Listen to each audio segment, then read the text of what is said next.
Just to start off, I'm going to ask you guys some questions just to think about. You don't really have to answer them. So what if something traumatic happened to you? How would you react? Don't put too much thought into it. Keep it instinctual. I don't want you to try and make yourself think that you'd be fine. Would you have the mental capacity to overcome it and turn it into a learning experience? Not a lot of people do. Some do, some don't. Traumatic events can cause drastic change in mental health because of the confusion of what to do next. The question is, what to do next? Aftermath of traumatic events cause a wave of a lot of stuff. There's a lot of overwhelming emotions, thoughts, and there's a lot of pain and grief that goes along, and it causes people to not be able to take the time to thoroughly think through and make good decisions that are going to help them in the end. There are two kinds of ways that people can take these situations. For one, it can be negative. They can take bad mental and physical, aspects out of it. But you can also take it positively and make it a learning experience. And that is this video I'm going to show.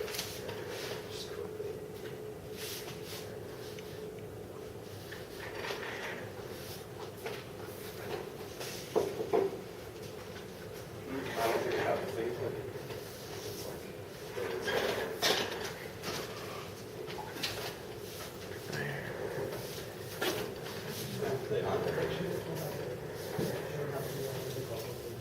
Is it on your computer? Maybe not.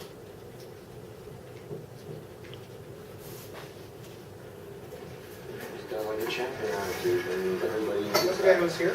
Yeah. Shane Smith.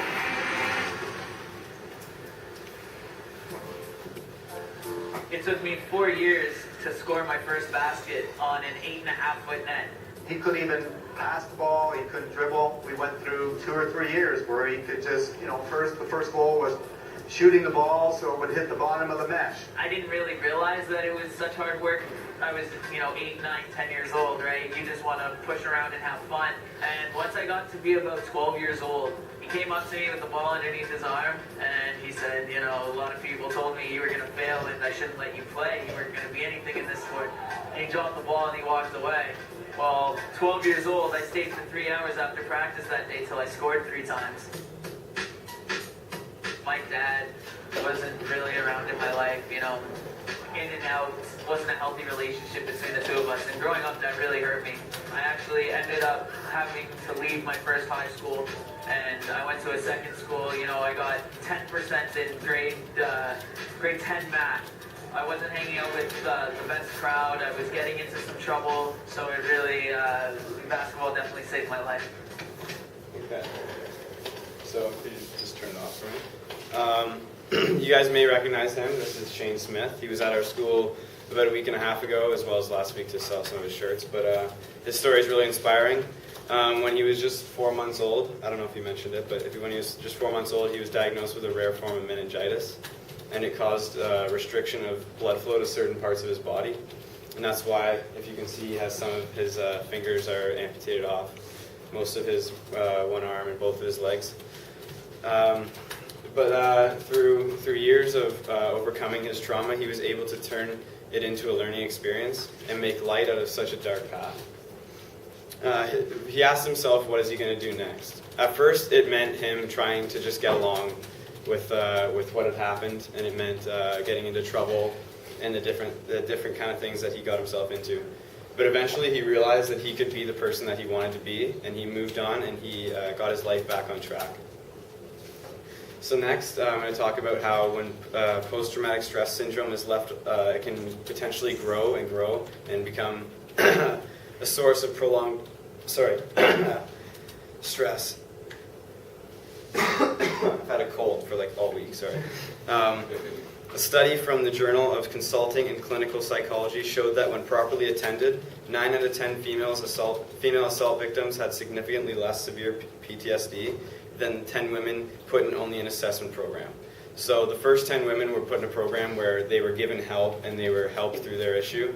The other 10 were just assessed every once in a while on how they had been doing on their own. And the ones that had been given the proper help, 9 out of 10 of them showed great progress in bringing down the severity of their PTSD, which leads to my nonfiction novel, Playing with Fire by Theo Fleury is about Theo Fleury, we heard in the last one, but a great young hockey player who was told he wasn't going to make it, but eventually was given a chance by one of his coaches. And this coach was his key to moving on. He had looked up to this coach, and he was his role model for a lot of time.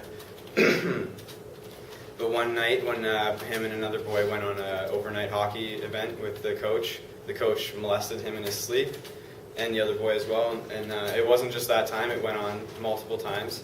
And it caused a lot of stress and a lot of depression for Theo. And it turned him to a life of drugs. He called himself a sex addict, where he would just sleep with any woman that he could just to get by, just to feel that feeling.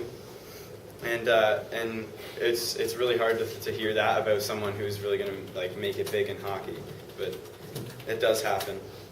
So he turned to that life of addiction to cope with his ignored PTSD. But eventually he asked himself, what's he going to do next? He's already been through all this stuff. He's already done all the drugs. He's already had sex with all the women that he needed to get through, but nothing felt better. He eventually cleaned himself up and realized that he could be clean and still enjoy life and get past the trauma that he went through. And that's who he is today. He wrote his book and tried to get back into the NHL, but that's a different story. All right. But what if he never cleaned up? There are people that don't get to put these moments of shock and sheer terror behind them, and they're never really the same people after that. It ultimately will change aspects of their entire life. Some people's trauma stick with them and stick with them deep. They aren't the same person after it all, as I just said, and most of them will never completely return to the person they were before. Traumatic events have a strong connection to creating depression and anxiety, which are some negative social change on people, as well as it changed their persona or psyche, which is their unconscious or subconscious and conscious actions. Richard D. Alexander, a psychoanalyst who wrote books about human social evolution, said that human social evolution can be split up into 3 sections. The first is evolutionary, which is as people evolve, there's different social aspects that change. There's biological, which is genetics and stuff that you're born with. But lastly, there's cultural. And cultural are the things like experiences and events that people go through that change ultimately who they are. They can be very detrimental on people's psyche and persona. And again, change both how they think subconsciously and consciously. And which connects to my first my first movie, I guess, which is Batman Begins. And it's about, many of you have probably already seen it, it's a very new movie, it's from 2005. It's Bruce Wayne, Batman's original story about how he witnessed his parents dying, or being killed by, I'm not sure, if you follow the comics you'll know, but he said he witnessed his parents die or be killed again, and it made him a very interpersonal and sheltered person. He kept his emotions very bent up, and it's very evident through Batman Begins and the other movies if you've seen them or the comics. He does maintain a solid social life and being Batman, but he's never the person that he was before everything happened. When it came to the question of what to do next, like we talked about before, he kept his feelings bent up, and it made him, and it progressed and later had effects on his life. These traumatic events leave permanent marks on people mentally. Memories are hard to subdue, and it can cause mental illness. Another study done at the University of Minnesota about the effects of trauma on development in people had this to say. Many aspects of brain development depend on experience. Because of the major macromorphological events of brain development that occur over the first 2 to 3 years of postnatal life, this time period can be considered both a period of opportunity as well as a period of vulnerability. So to explain, the first 2 to 3 years after you're born, events such as, well, he was not, such as Bruce's, but he was not 2 to 3, can have extreme effects on your subconscious. You don't know they're there, but they are, which connects to my third text, which is the novel Darkly Dreaming Dexter by Jeff Lindsay. Most of you probably know it as the show Dexter. on Showtime, which is based off of, but it's the story of Dexter Morgan, who witnesses his mother's brutal slaughter when he is just a boy. And after, he has no recollection of it until flashbacks occur, but he has no recollection of it, but he does have prolonged effects of an insatiable urge to murder people, but that's not really the point. The events that he witnessed had an extreme effect on his personality, even though he didn't remember really what had happened entirely. When he showed signs of depression and these repressed memories had such an effect on him, nothing was really done about it. There was a solution put forward by his father, but it's all part of the novel and it's part of the story, not so much the issue. Though not immediately detrimental to one's survival, things like depression, general anxiety disorder, and post-traumatic stress syndrome, should be attended to like cancer and HIV. They have tremendous effects on people's everyday lives. Sometimes the pain can become so significant that it cripples them and they are not able to even function. I don't know about a lot of you because it's pretty common nowadays in today's society, but I do have a mild form of anxiety. I'm not going to upplay it. I can still get through the day. It's fine, but you do notice it. So I can understand some of the people who do feel it so much that they can't really move on with their day. So to restate my thesis, I'm going to say it was traumatic events can cause drastic change in mental health caused by the confusion of what to do next. Everything comes crashing down, all the emotions, all the pain, the grief, remembering everything.